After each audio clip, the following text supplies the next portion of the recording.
nunca vayas por el sí a la otra persona, ve por el no, ¿no? No quieras que la otra persona, no busques que la otra persona acepte, busca que la otra persona esté en desacuerdo con lo que está diciendo. Futuro, el podcast del futuro. Bienvenidos a Futurovers, el podcast del futuro. Soy David Antonio Atías y junto a Nelson Carreras discutiremos a profundidad sobre temas relacionados a la digitalización, a la innovación y a la influencia que tienen las nuevas tecnologías en nuestras vidas como individuos y como sociedad. En este episodio vamos a conversar de nuevo sobre Twitter, pero ahora desde un ángulo un poco distinto. Vamos a conversar sobre Twitter y el arte de la influencia y la amistad. Y esto puede sonar un poco rosa desde a primera vista, pero lo llamamos así adrede, aluyendo al libro de Dale Carnegie, cómo ganar amigos e influenciar a las personas. Creo que se traduciría así al español, ¿no? How to win friends and influence people. Sí, creo que es sobre las personas, me parece. Sobre las personas, Claro. vale. Y es algo muy interesante porque luego los dos hemos ya leído este libro y hay varios choques bastante frontales sobre lo que propone este autor, que es un clásico de la negociación y de la influencia, en comparación a lo que nosotros vemos hoy en día a día en Twitter, ¿no? Las confrontaciones que vemos en Twitter, los diálogos que vemos en Twitter, las formas de comunicación que vemos en Twitter.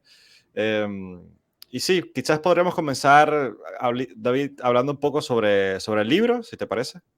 No, me parece que sí, tenemos que arrancar por allí porque creo que por ser un libro que tanto tú como yo le hemos tenido la oportunidad de leer, de hecho aquí busqué el nombre, Nelson, es Cómo ganar amigos e influir sobre las personas. Aquí Ok, la pequeña fe de rata. gracias por la traducción correcta. No, bueno, mira, la primera vez que yo escuché este libro fue por un amigo en común tuyo y mío, por Diego, que hace aproximadamente 12, 13 años me lo recomendó. Y a mí me causó un poquito de ruido porque el nombre de por sí te sugiere que se trata de un libro de autoayuda, ¿no? Que te quiere cambiar a la fuerza, un libro que tiene una superioridad moral y entonces te intenta enseñar cosas.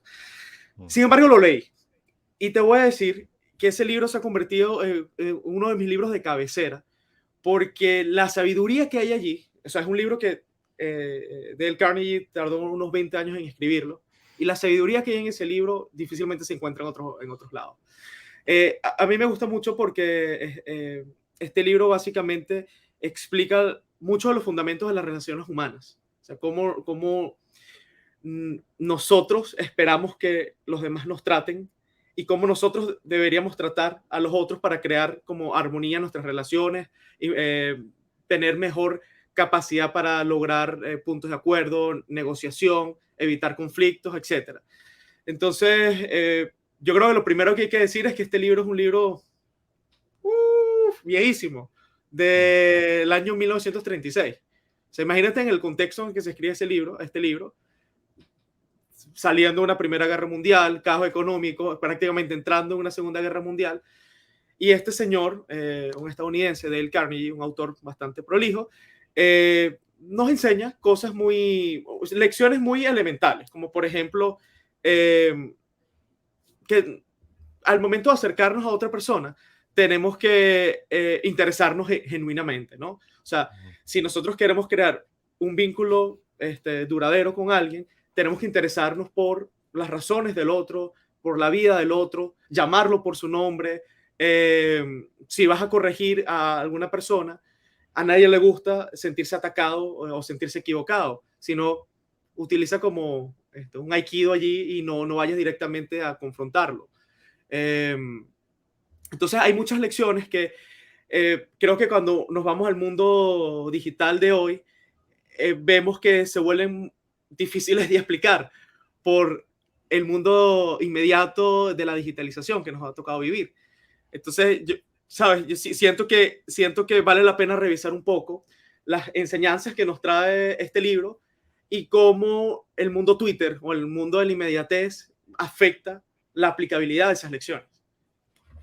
Sí, no, y creo que este es un resumen muy bueno. Ya soltaste varios tips de los que habla el libro y yo lo podría resumir en la importancia de la empatía en generar no solo esa base sobre la cual interactuar con seres queridos o con colegas, sino incluso con tus enemigos, en el sentido del debate de ideas, por ejemplo, ¿no?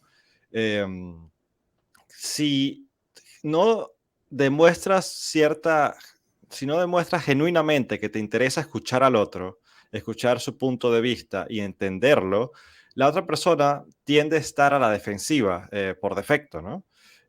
Porque podría verte a ti como una amenaza a sus creencias, a sus ideas, eh, incluso a su autoestima, por el hecho de que asocia lo que cree, lo que piensa en cierto tema con su posición en una jerarquía o incluso con cuestiones sentimentales relacionadas a su familia, a sus amigos, a su crianza, a su cultura. Entonces, cuando Dale Carnegie, sobre todo esta parte del libro donde habla de la importancia de no decir a la otra persona que está equivocada de frente, es algo que a mí personalmente me abrió los ojos, porque yo soy el típico que dice, no, yo no creo eso, o no, yo no estoy de acuerdo, ¿no? A mí no me parece. O, a mí no me parece. O mira, déjame darte mi punto de vista para eh, tratar incluso de ayudarte, ¿no? Cuando uno tiene incluso la buena intención de querer ayudar a la otra persona para eh, lo que uno cree que es un buen consejo. Si comenzamos por allí diciendo, no, mira, creo que estás equivocado, o no, mira, déjame darte yo mi feedback primero, eh, la otra persona ya va a estar como que a la defensiva, ¿no? Y eso es algo que yo, por ejemplo, en Twitter es lo que veo como el común denominador, ¿no? Es divertido y al mismo tiempo eh, es lo, lo que estresa a mucha gente, ¿no? El hecho de que en Twitter las personas son muy frontales eh, y groseras al punto de que no lo serían en una conversación incluso cara a cara, ¿no? Porque tienes Twitter como esta forma, primero de ser anónimo si lo deseas, que te da como esta máscara que nadie sabe quién eres, por lo tanto puedes hacer lo que quieras y no vas a tener ninguna consecuencia al respecto. Y el otro que está a la distancia, ¿no? Puedes ofender a la otra persona de una forma que no lo harías de frente por miedo a que la otra persona te responda no solo verbalmente, sino riesgo de confrontación física, ¿no? Y esta es una de las cosas que yo veo en Twitter que chocan directamente con este libro. No sé qué piensas tú al respecto. Bueno, volviendo al contexto de cuando fue escrito este libro. Yo siempre recuerdo a mi papá que me decía que cuando él era joven tenía un hobby que era radioaficionado. No sé si sabes más o menos de qué va esto. Que son Ujú. estas personas, imagínate de los años 70, 80, ¿no? Que tenían estas antenas en su casa y se conectaban con otras y tenían un transmisor. Y habían otra persona del otro lado del mundo que lo mismo y de repente, no sé, se cruzaban las señales y de repente entablabas una comunicación, conocías a alguien y conocías a alguien que era anónimo o más que anónimo no tenía una cara, ¿no? Pero se creaban relaciones humanas, tanto así que mi papá llegó a recibir cartas y regalos de países, o sea, no sé, no recuerdo ahora mismo de dónde, pero del extranjero. Porque claro, empiezas a crear una conexión con una persona que está del otro lado de la radiofrecuencia, que no tiene una cara, y eso es lo que pasa hoy en día con Twitter muchas veces, con las cuentas anónimas, ¿no? Que sí, está, obviamente, si alguien se excede utilizando una cuenta anónima, hay un daño a su reputación. Y la gente siempre, que creo que es algo que también dice Dale Carnegie, hasta el más malo de la película siempre tiene un sentido de honor. Ojo, la definición cada quien se la da, ¿no? Cada quien define qué es el honor, pero el sentido del honor es lo más sagrado. Entonces, siento que lo que sucede hoy en día con Twitter en general es que más allá que han cambiado las formas y han cambiado como los espectros o las maneras en que podemos comunicarnos. Ya no nos comunicamos exclusivamente con un ser humano, carne y hueso, que tiene un nombre y tiene una historia, al cual tú le conoces su background, su familia, de dónde viene, sino que ahora te comunicas con personas y esa velocidad en la que entablas la conexión es mucho más rápida, ¿no? Ahora, lo que siento también es que el sentido de la presencia, por ejemplo, tú cuando uno ve niños, por ejemplo, mis sobrinos en estos días estaban jugando abajo y me dicen, mira, ven a jugar con nosotros, estaban jugando Monopolio, ven a jugar con nosotros, y yo les digo, mira, tengo que trabajar ahorita, en un ratico a lo mejor bajo, no se los prometo, porque a los niños no hay que darles promesas si no las puedes cumplir, voy a tratar de venir. Y me dijeron algo que me quedé pensando, Nelson. Mi sobrina me dice, no, te quedas aquí viéndonos cómo jugamos. Y eso, wow, me disparó una reflexión y yo dije, sabes, en el fondo como seres humanos, la presencia física, muchas veces la presencia física de tener cerca a alguien, no necesariamente hablando, simplemente sentir a tus seres queridos al lado, vale mucho. Entonces, claro, yo creo que en este mundo de la inmediatez se pierde ese gran componente humano, intrínsecamente humano, de la presencia, ¿no? Y todo se desmaterializa. Entonces yo siento que, bueno, que es un gran desafío, ¿no? O sea, cómo podemos mantener relaciones de calidad en un mundo virtual. Ojo, eso es algo que en teoría el metaverso podría empezar a dar una respuesta, ¿no? Por ese hecho de tratar de colocar a la persona más inmersa o en un contexto donde tienes avatares, donde te ves a la otra persona en un contexto más de 3 dimensiones, más parecido, digamos, al mundo físico, en lugar de estar en una pantalla o en tu celular sin ningún tipo de interacción directa con la otra persona con la cual estás hablando, ¿no? Sí, y cosas tan básicas como llamar a la otra persona por su nombre es algo que obviamente no puedes hacer en Twitter porque no sabes quién es la otra persona. Puede tener cualquier acrónimo en Twitter, cualquier nombre de usuario, y entonces no sabes en realidad con quién estás hablando del otro lado. Incluso podrías estar hablando con un bot y no darte cuenta, ¿no? Estar peleando solo contra una máquina que escribe cualquier argumento utilizando inteligencia artificial para tener un debate contigo y, eh, o sea, entonces está esta cierta desconfianza con la cual se entra como por defecto a plataformas de discusión como Twitter. Y que a mí, una de las cosas que me gustaría saber tu opinión es cómo, si en realidad este libro abarca las, las nuevas formas de comunicación que tenemos hoy en día eh, a través del mundo digital y las redes sociales, que es algo completamente sí, fuera de lo que tenía este autor en mente cuando lo escribió. Es que eso es justamente, yo creo que como lo más interesante de este episodio, ¿no? Como tratar de llegar allí, porque existe la sabiduría ancestral milenaria, o sea, digamos, preceptos, ideas que son tan poderosas que han sobrevivido la evolución de distintas civilizaciones, nuestra evolución humana. Casi que está codificada en nuestro ADN, ¿no? Y ahí estamos hablando de valores elevados y de grandes principios. Por ejemplo, las grandes religiones coinciden en muchas cosas, en muchos pilares, como la compasión, el amor, el respeto, el sentido también del otro. Y yo creo que Dale Carnegie logró mucho éxito con el libro por eso, porque hizo una obra atemporal, o sea, hizo una obra que toca esos valores universales que tienen que ver con las relaciones humanas o relaciones interpersonales en general.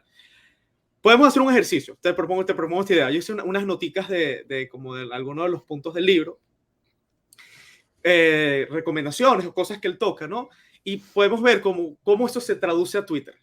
O sea, cómo eso, si se puede o no se puede traducir a Twitter. Okay. Y aquí quizás vale la pena hacer un pequeño paréntesis para también ponernos a ser de abogado del diablo y decir que Twitter tampoco es una plataforma ni una empresa dirigida por el demonio, ni por el enviado de las tinieblas, sino que Twitter también, como todo, va mutando, se va transformando. Hoy en día Twitter ya no es solamente de 120 caracteres. Twitter tiene Twitter Spaces, Twitter ahora tiene comunidades. Twitter tiene un montón de cosas también que está incentivando a los creadores a hacer una vida allí. Entonces, Twitter yo creo que también no lo podemos ver como algo monolítico que es comunicación de mensajes cortos y ya. Eso, o sea, yo diría que hay que partir de allí. Pero bueno, la primera lección... No, y disculpa, justo antes de empezar, y podría ser comprada por Elon Musk inminentemente. Bueno, al momento que estamos grabando todavía no se ha concretado la venta, pero podría cambiar mucho en el corto plazo. Vamos a ver. Claro, sí. Vamos a dejarlo para otro episodio, porque aquí se nos Vale, puede ir sí, bastante. ok. Bueno, una de las cosas de las que habla Dale Carnegie es de no criticar. O sea, de cuando nosotros queramos hacer una observación de algún error, según nuestro criterio, o algún error patente, tener como un poquito más de conciencia, que como decías tú al principio, a nadie le gusta ser corregido. Pero eso no significa que tenemos que ser indulgentes con malos comportamientos. O sea, no significa que tenemos que tolerar cosas que son intolerables. Ahora, el cómo vale mucho, el cómo decimos las cosas, muchas veces cambia completamente el efecto. Entonces, en Twitter, a ver, ¿cómo podemos llevar esto a Twitter? Bueno, el No, y mismo ojo, modelo. Ajá. y yo creo que desde el punto de vista pragmático, el cómo es lo que tú estás queriendo recalcar, igual que lo que dice, de lo que dice Dale Carnegie. El hecho de que no criticar no significa no intentar de corregir, ¿no? Sino de hacerlo de la forma que sea más pragmática posible, donde en realidad logres el cometido de influenciar a la otra persona en favor de la corrección o de la sugerencia que le estás haciendo, ¿no? Que tu argumento sea mucho más fuerte desde el punto de vista de influenciar a la otra persona. Y aquí viene el tema de las fake news, por ejemplo, o, o a eso que nos hemos acostumbrado los que utilizamos Twitter, por ejemplo, que es navegar en un torrente de información donde es difícil saber qué es cierto y qué no, qué no es. Eh, y luego el papel de la plataforma de regular o tildar ciertas informaciones como peligrosas. Entonces, si yo voy a criticar una visión contraria sobre un rival político, por ejemplo, eso de alguna manera, la facilidad de yo disparar primero una idea, ¿no? De soltar, muchas veces sin ninguna repercusión por eso, por el hecho de poder ser anónimo, lo que causa es que vivamos como, eh, o sea, vayamos creando una realidad gelatinosa donde nos vamos alimentando de esos titulares, de esos mensajes más incendiarios que nos revuelven por dentro, que resuenan con nosotros, con nuestra, hacen un reforzamiento de nuestras creencias. Y cada vez es más difícil ver en Twitter justamente eso, ¿no? Amabilidad en establecer una discrepancia con el punto de vista. Entonces, eso es algo que a mí me preocupa mucho, por ejemplo, de la dirección hacia donde van las redes sociales, de que la inmediatez se está comiendo la capacidad de ser reflexivo y de no disparar primero. O sea, eso me preocupa. No, es que desde el punto de vista, voy a hablar al punto de vista pragmático, no funciona en la mayoría de los casos atacar a la otra persona de frente para hacerla cambiar de opinión. Entonces, si hay personas que critican de frente o insultan, a veces pareciera más una forma de drenar cierta molestia y de querer ganar likes o retweets siendo más radical que los demás, ¿no?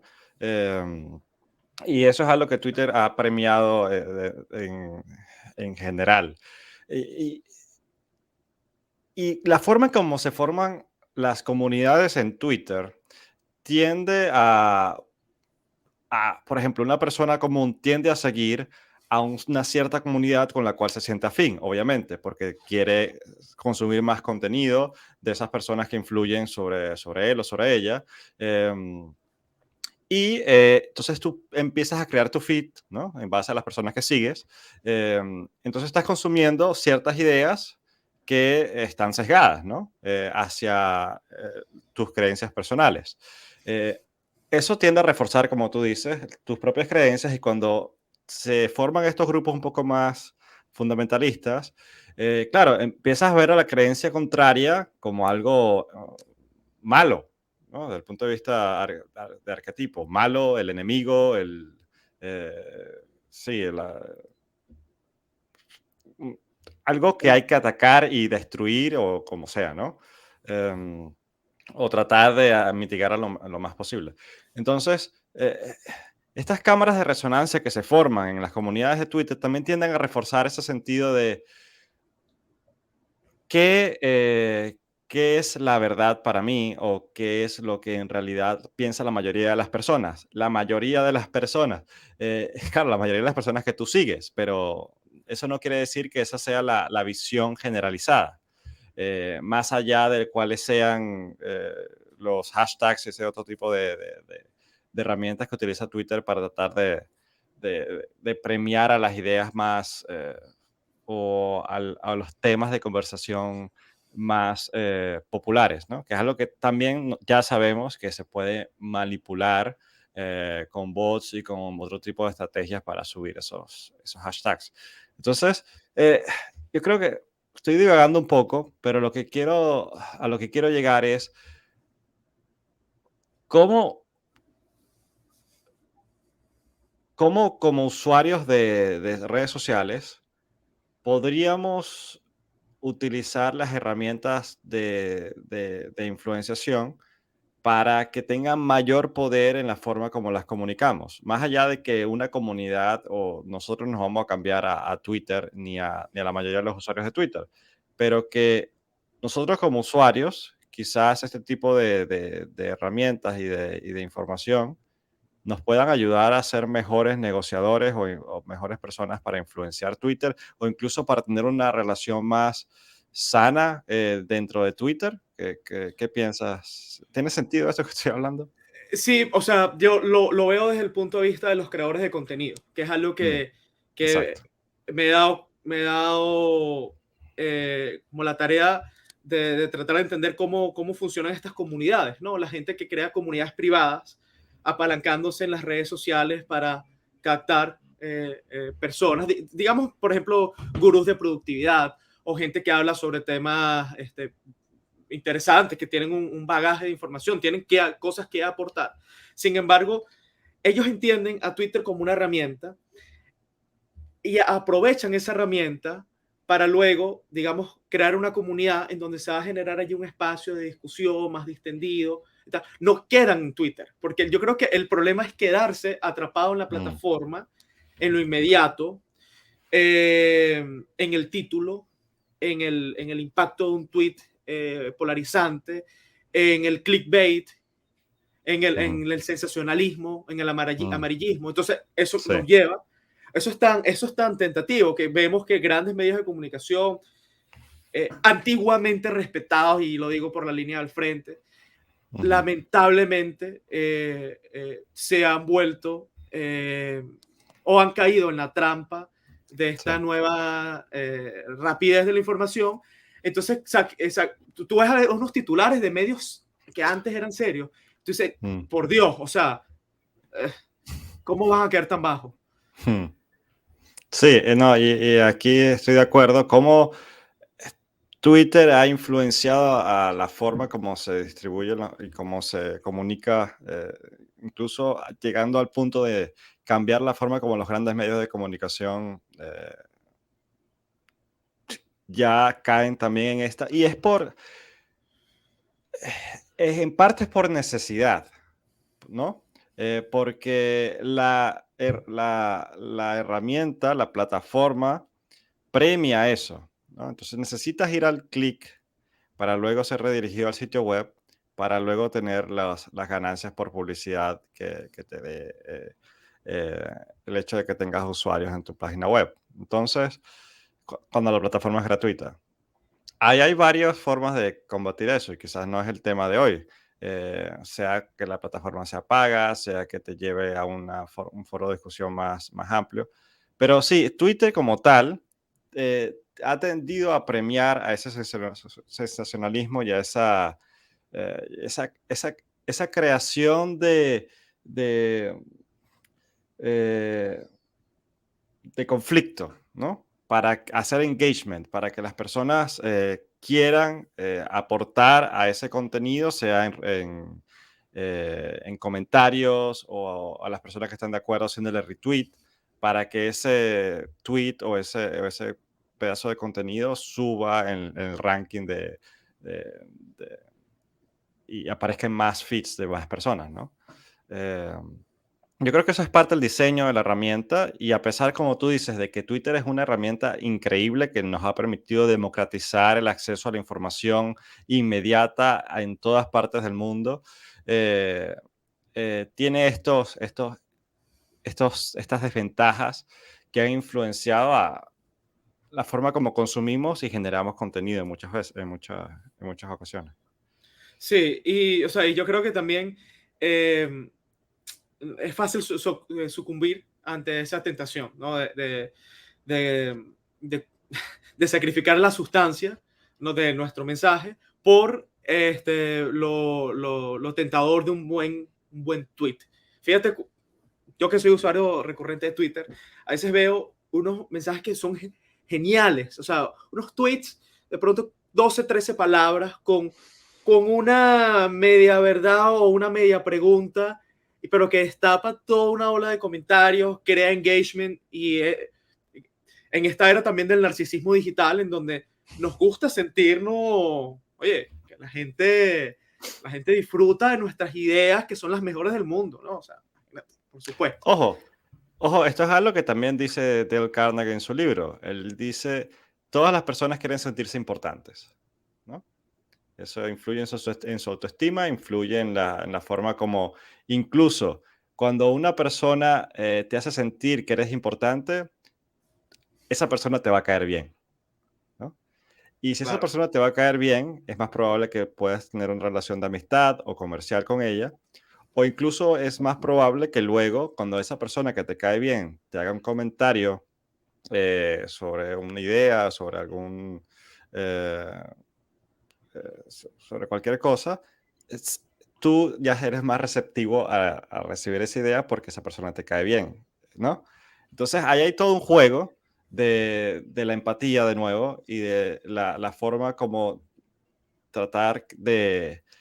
eh, yo no diría, obviamente, esto no es manipular, porque Dale Carnegie dice hay que hacerlos de forma genuina, ¿no? Si no lo haces de forma genuina, no funciona, porque la otra persona se va a sentir usada, va a ser evidente. Eh, entonces, allí yo creo que una de las, del- de los meollos del argumento de Dale Carnegie, ¿no? Em, sí, Aquí dos puntos. Y creo que conseguimos, al menos lo veo, como la primera divergencia entre el mensaje del Carnegie 1936 y el mundo de hoy, 2022, Twitter. Si nosotros, sí, partiendo de la necesidad natural de que nos gusta sentirnos aceptados, que la gente está de acuerdo con lo que decimos, pero cuando entramos en la era digital, donde se exacerba todo, es decir, si antes teníamos 100 personas, que era nuestro círculo de relaciones diarias, y ahora tenemos 15.000 o tenemos 20.000 o quién sabe cuántos miles, estás hablando que esto se puede exacerbar a un punto que nos volvemos narcisistas, ciegos, y caemos en el loop de confirmación, es decir, tratar de seguir mm, buscando adeptos, y eso sí, lleva a radicalización y desconexión del mundo. O sea, total, psicopatía prácticamente, ¿no? O sea, si caemos como un loop allí enfermizo, ¿no? Entonces, claro, creo que cuando Dale Carnegie escribió este libro, no contaba que que íbamos a tener el desafío de la era digital. Y yo creo que aquí quizás una enseñanza que puede aportar mucho son las enseñanzas de los estoicos, que es donde, bueno, sea, básicamente, ve hacia adentro, entiende lo que puedes controlar, lo que no puedes controlar, ten control sobre ti mismo y así vas a poder navegar cualquier turbulencia que haya en el mundo exterior. Entonces yo creo que eso puede ser como una pequeña píldora que puede ayudar a no caer en la trampa de buscar como la sonrisa de vuelta cuando dices algo o el tweet de respuesta que dice, wow, qué genial eres el más inteligente del mundo. O los likes, ¿ves? No sé, ¿qué opinas tú de esto? Sí, no, una de las cosas que también me vino a la mente del libro es la importancia de incluso de cosas tan banales como sonreír. Cuando tú sonríes, le caes mejor a la otra persona por defecto, ¿no? Qué sonrisa, ¿eh? Claro, y eso es algo que no se puede hacer en Twitter. Tú no puedes Claro. mandar un smiley, sí, pero a Un, veces ese smiley se puede malinterpretar. un Entonces, no GIF, sé. un GIF. Puedes poner un Un GIF. GIF. Un GIF. Los GIFs están funcionando de forma muy interesante, no solo en Twitter, sino incluso en ambientes de trabajo, ¿no? Cuando personas usan Teams, Microsoft Teams o Slack. El GIF, pero también los emoticones. Yo soy de las personas que piensa que suaviza la información y de verdad influye en la forma como se recibe el mensaje, ¿no? No es lo mismo escribir un mensaje como que, por favor, necesito que hagas algo, a decir, por favor, nombre de la persona, por favor, David, ¿me podrías ayudar con esto? Carita feliz y manitos pidiendo ayuda, ¿no? Cambia, ¿no? Una cosa Cambia. se puede recibir como una orden y otra cosa se puede recibir de verdad como un favor que te lo estoy pidiendo sonriendo, ¿no? Eh, hay algo ahí yo creo que hay algo de mucho valor que he visto también en podcasts y en otras discusiones de la importancia de usar emoticones y GIFs en comunicaciones incluso de trabajo. No sé qué Mm. opinas tú sobre eso. Bueno, ahí creo que vimos con otro punto y ahí sí se le da como ahí no hay divergencia. Ahí lo que dice del Carnegie de recuerda utilizar el nombre de la otra persona cuando te refieras hacia él, por Mm. ejemplo. No es lo mismo decir, mira, chamo, pásame el vaso, a que tú digas. Igual, mira, Nelson, ¿me puedes pasar el vaso? Bueno, ahí creo que te dije por favor y antes no te dije por favor, pero lo que quería decir es que el hecho de llamar a las personas por su nombre es muy poderoso porque lo Sí. hace sentir que lo estás tomando en cuenta, que son importantes para ti. Sí, No, y acabas de hacer algo también que quizás no te diste cuenta. Primero hiciste una orden y la segunda fue una pregunta. ¿Me podrías pasar el vaso? ¿No? Y eso es algo que también yo creo que lo leí en Dale Carnegie, no estoy seguro, yo he leído un par de libros más, pero él también habla de cuando des una opinión o una orden incluso, hazlo haciendo sentir a la otra persona que tiene el control de decidir. En otras palabras, no es lo mismo decir, pásame el vaso o como, ¿me podrías ayudar y pasarme el vaso, por favor? ¿Crees que es algo que podrías hacer? Eh, Cambia, ¿no? Porque, no, sí, cómo no, aquí está el vaso, no es ningún problema. O sea, las dos cosas cambian. Lo primero se puede ver como una orden de una persona como que, este tipo sí es mandón. Al otro puede ser, no, mira, sí, cómo no, te hago el favor, ¿no? Hacer un favor a otra persona se siente bien. Seguir una orden a veces no se siente tan bien. eso en un ambiente laboral digital, por ejemplo, cuando Sí, te manden un invite a una reunión de 2 horas y ni siquiera te mandaron un mensaje quizás para preguntar si, mira, ¿será que tienes tiempo? Te mandan el invite directamente. Eso se puede percibir como una orden que tienes que asistir a la reunión. Ahora es distinto recibir un mensaje antes por Slack, por ejemplo. Mira, ¿te parece que, o sea, pues tienes tiempo tal? Sí, te mando la invitación. Entonces, bueno, ahí hay un paralelismo en la era digital que sí se puede aplicar esa lección de Del Carnegie. Punto sí, para no, eso. y se me viene a la mente el método socrático. O sea, Sócrates tenía estos debates haciendo preguntas siempre, ¿no? Y que la otra persona sea la que tuviese la iniciativa o incluso la idea de explicar o de aclararle a Sócrates su punto, ¿no? Pero Sócrates lo hacía de cierta forma cuando la otra persona se daba cuenta por sí misma que había una contradicción o que había algo que era distinto a lo que la persona en principio pensaba, y esa persona llegaba por sí misma a la conclusión que Sócrates quería que llegara, ¿no? Entonces, hay algo parecido allí. El hecho de no decirle de frente a la persona, estás equivocada, sino, mira, ¿y esto no crees cómo tú lo ves de esta forma X, ¿no? Y la otra persona empieza a hablar. Y por sí misma, si la otra persona por sí misma llega a la conclusión, tiene mucho más fuerza desde el punto de vista de influencia que si tú se lo dices y viene de tu parte esa idea, ¿no? Eso es algo que no sé si en Twitter, por la forma como se conversa tan rápido, se puede hacer, pero cuando hay una conversación más larga, donde se permite hacer preguntas, donde se permite conocer quién es la otra persona, llamarla por su nombre, hay mucho más poder de influencia. Entonces es algo que yo digo, ok, ¿cómo Twitter incluso podría apalancarse sobre estas cosas para eh, darle herramientas a las personas de ser mejores influenciando y difundiendo sus ideas? Bueno, creo, y completando la idea de lo que hablaba antes, muchos creadores de contenido han dado con esa fórmula. Entonces Mm, crean, por ejemplo, hilos de conversación sobre un mm, tema específico con información puntual y al final del hilo hacen la invitación a unirse a una comunidad o ir a una página web, ver un video mm. largo. Pero si entendemos a Twitter como una vitrina de exposición de ideas, creo que Mm. puede servir justamente para eso.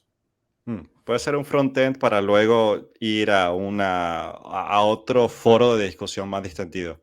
Eso es interesante, sí. Claro, allí está siempre el, ¿cómo se dice? La tentación del clickbait, ¿no? De adaptarlo, hacerlo amarillista para que luego vayan y claro, después te puedes decepcionar porque después lo que creías que era no, ¿no? Allí ahí puede haber una disonancia entre lo que esperabas del clickbait y de lo que luego es la comunidad o la discusión como tal. Pero sí, podría ser, yo creo que entiendo el punto. Y bueno, Nelson, hay otro punto del que habla Dale Carnegie en cómo ganar amigos e influir sobre las personas, que es exprésate bajo los intereses de los demás. Mm, Y esto creo que es poderosísimo, porque cuando tú logras tener, por más difícil que sea una conversación, el nivel de empatía hasta de compasión con el otro, para entender sus razones, para entender lo que quiere, eventualmente vas a tener un mejor posicionamiento para negociar. Por ejemplo, en el caso que haya como una confrontación.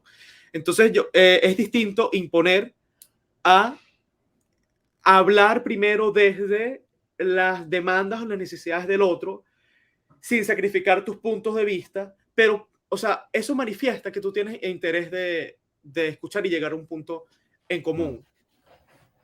Sí, sí, claro, porque cuando tú le hablas a la otra persona utilizando incluso su lenguaje, eh, su forma de expresarse y hablándole sobre sus intereses, las personas siempre van a estar mucho más interesadas de hablar sobre el tema, ¿no? Si a ti te gusta el golf, porque es algo que practicas, y la otra persona comienza la conversación hablándote sobre golf y sobre cómo ha mejorado tu ranking o algo así, te va a encantar empezar a hablar con esa persona. Si puedes hacer lo mismo desde el punto de vista argumentativo, hablarle sobre cómo lo interesante que es su punto de vista eh, y queriendo a que te aclare alguna duda, ¿no? La persona va a estar encantada de explicarte según su punto de vista lo que la persona cree. Luego de que uno como siguiendo estas recomendaciones, primero escucha a la otra persona, quiere entenderla genuinamente, uno incluso podría dar luego una opinión un poco divergente, de una forma que ya es mucho más cordial, y ya la otra persona, por el hecho de que te cae bien y, y porque se notó interesada en tu punto de vista y cree que te entiende, ¿no? Tú me entiendes. Ahora, al recibir un comentario que podría ser un poco distinto, está más abierto ya a recibirlo, ¿no? Y esa es una de las magias de esta forma de conversar y de tener debates genuinos que de verdad lleguen a algo, ¿no? No es lo mismo que pelear en Twitter y sin llegar a nada. Ojo, que en Twitter también ocurre. En Twitter muchas veces hay conversaciones divinas sobre temas increíbles. Por ejemplo, yo leo mucho a Eric del Búfalo, que es un filósofo venezolano y que tiene una posición bastante crítica de muchísimos puntos de vista. Entonces, obviamente, atraes como un imán para atraer personas contrarias, etcétera. Sin embargo, o sea, si la persona tiene un pensamiento flexible, una mente abierta, tiene esa disposición de aprender del otro, vas a encontrar como tierra más fértil para que surjan conversaciones y surjan nuevas ideas a partir de esas conversaciones. Y por eso es que, bueno, yo lo que siento que aquí vamos de vuelta a la condición humana. Si alguien eh, tiene un perfil completamente contrario, es decir, una mente cerrada, prejuiciosa, no habla con preguntas, sino que habla con statements, así eh, como diría, como con afirmaciones, ¿no? Evidentemente, allí, ya sea en Twitter, en una discusión en Twitter o en una discusión en persona, no va a funcionar. Y va a crear resistencia y lamentablemente, el resultado es que vas a tener una vida mucho más limitada en cuanto a experiencia y a exposición de nuevas ideas. Entonces, todo toca, Nelson, la naturaleza humana, al final. O sea, el medio y la era digital cambian las formas, los formatos, pero todo va de vuelta a esa sabiduría ancestral y a esos valores, principios y que tocan más nuestra condición como humanos. Sí, es nuestro fundamento, nuestra psicología, que por más de que las tecnologías y las herramientas que utilizamos para comunicarnos cambien, nosotros seguimos siendo los mismos. No hemos evolucionado desde el punto de vista biológico para, yo creo, para manejar una comunidad de 10.000 personas de la misma manera como manejamos a una pequeña comunidad de 50 o de 100 habitantes, como vivieron nuestros ancestros hace poco más de 10.000 años, ¿no? Entonces, eh, es allí donde las tecnologías como, no sé si hablar acá del metaverso, pero que nos quieren ayudar, vamos a poner el punto de vista benévolo, nos quieren ayudar a interactuar de una forma más cercana a nuestra experiencia humana. Yo creo que podría tener un impacto en la forma como nos comunicamos. No es lo mismo escribir por Twitter a que estemos en una sala donde podamos hablar con personas, utilizando, por ejemplo, nuestros avatares con lentes de 3 dimensiones y tener argumentos uno a uno, si lo deseamos, como una conversación, incluso no estando presentes físicamente, pero con avatares viéndonos las caras, viéndonos cómo reaccionamos al punto de vista del lenguaje no verbal. La importancia del lenguaje no verbal en las comunicaciones, o sea, es algo que está más que comprobado, ¿no? No es lo mismo. Las palabras que dices no tienen ni la mínima influencia, o sea, tiene influencia, pero es mucho más importante la tonalidad con la que la dices, ¿ok? Y el lenguaje no verbal, tus expresiones faciales, la forma como mueves tu cuerpo. Si eso es algo que se puede emular con un avatar, eso es algo que yo creo que cambiaría muchísimo nuestras formas de comunicación en plataformas como Twitter. Ya tenemos las videollamadas, ¿no? Que yo creo que es un gran avance. Eh, pero desde el punto de vista de comunicaciones instantáneas con comunidades extendidas, eh, no sé si esto sería algún tipo de- de cambio que podría venir en el futuro cercano.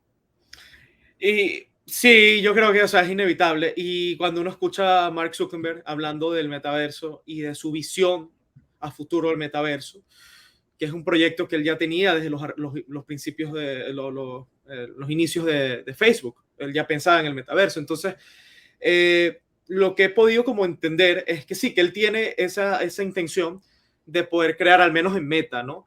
Experiencias lo más presenciales posibles y que traten de emular la presencia física.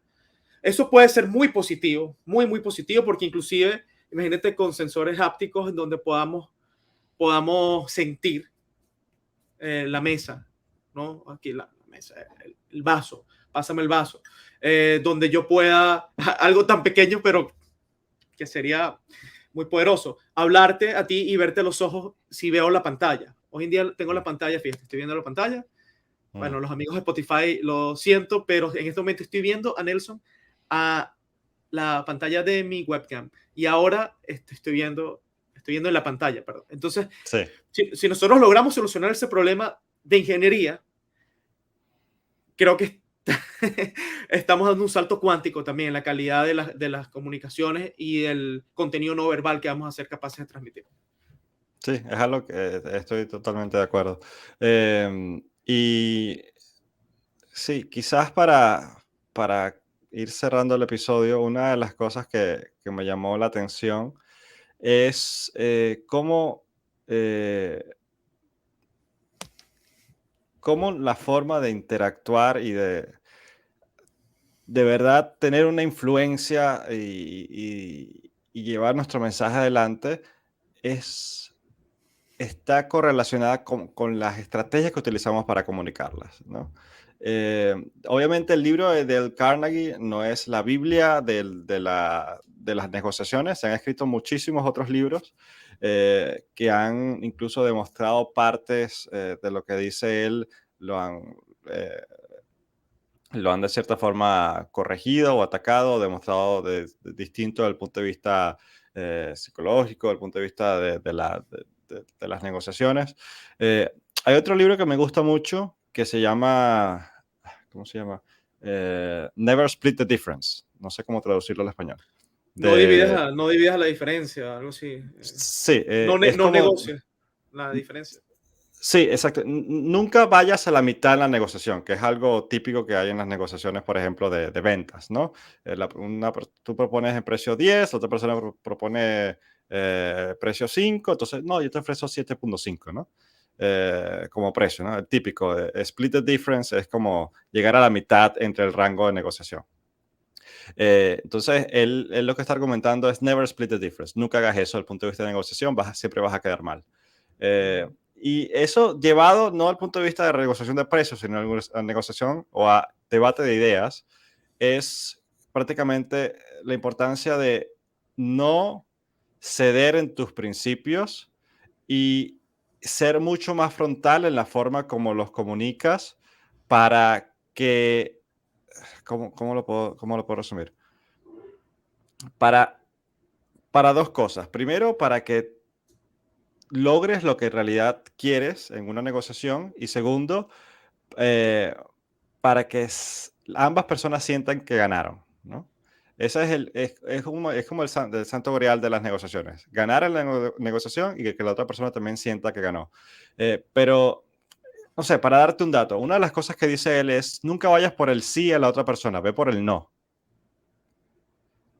¿No? No quieras que la otra persona, no busques que la otra persona acepte, busca que la otra persona esté en desacuerdo con lo que está diciendo, con lo que estás diciendo, pero que ese desacuerdo sea la afirmación de lo que tú quieres. Por ejemplo, si tú quieres conversar con esa persona por teléfono mañana, no le preguntes, ¿te gustaría conversar conmigo mañana?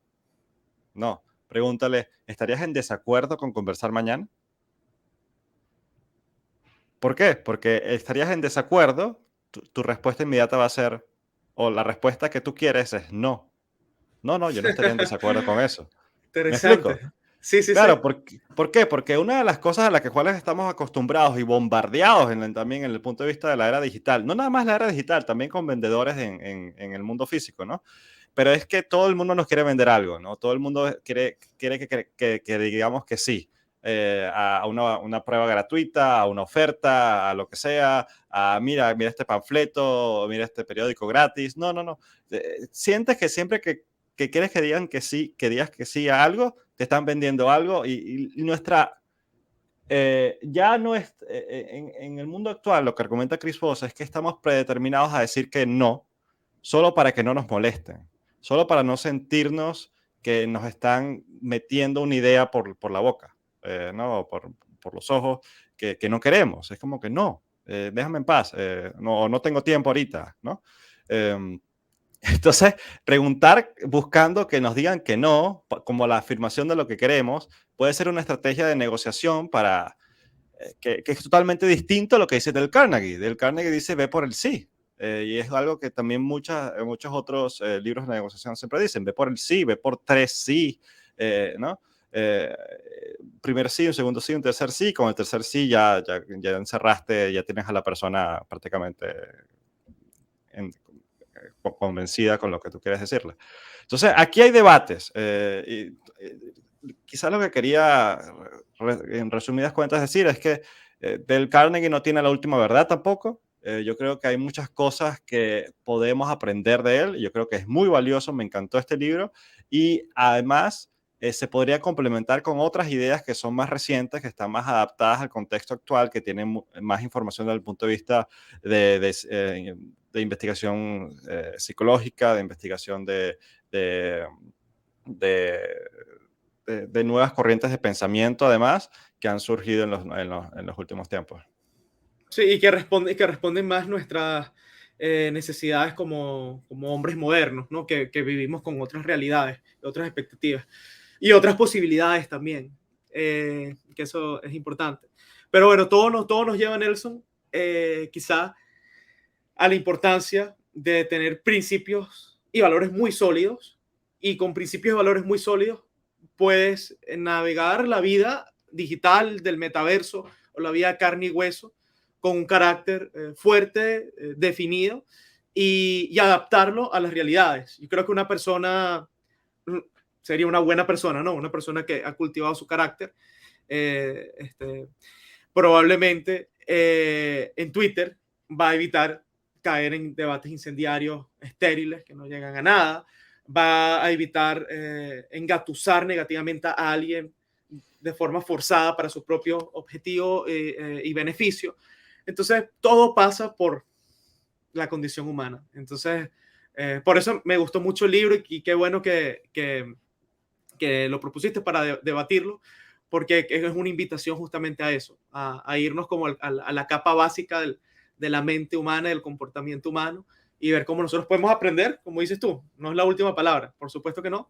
Sin embargo, hay mucha sabiduría allí y bueno, espero que en el episodio fue la intención, ¿no? Hacer como una especie de, no actualización, pero sí traer ese pensamiento de Dale Carnegie al 2022, a ver cómo aplica. Sí, exacto, ¿no? Y completamente de acuerdo con esa reflexión. Y bueno, yo creo que no hay mejor forma de haber cerrado el episodio de hoy. Y bueno, a ti que nos escuchas, gracias por estar acá con nosotros. Y la mejor forma de apoyarnos a difundir esta información es dándonos un like o suscribiéndote al canal y dándole a la campanita para que te lleguen las notificaciones de los nuevos episodios. Y si nos escuchas por Spotify, Apple Podcasts o por tu plataforma de podcast preferida, también nos puedes seguir por allí y darnos 5 estrellas para que los algoritmos nos ayuden un poquito a llegarle a más y más personas. Y gracias por ser parte de nuestra comunidad. Te esperamos en futurovers.com. También si quieres leer un poco más sobre lo que conversamos el día de hoy y suscribirte a nuestra comunidad. Y con eso, David, un placer haber conversado de nuevo hoy contigo, como siempre. Nos vemos en el próximo episodio de Futurovers. Gracias por disfrutar de Futurovers. Te invitamos a que visites futurovers.com para que conozcas más detalles acerca de este proyecto. Nos vemos en un próximo episodio.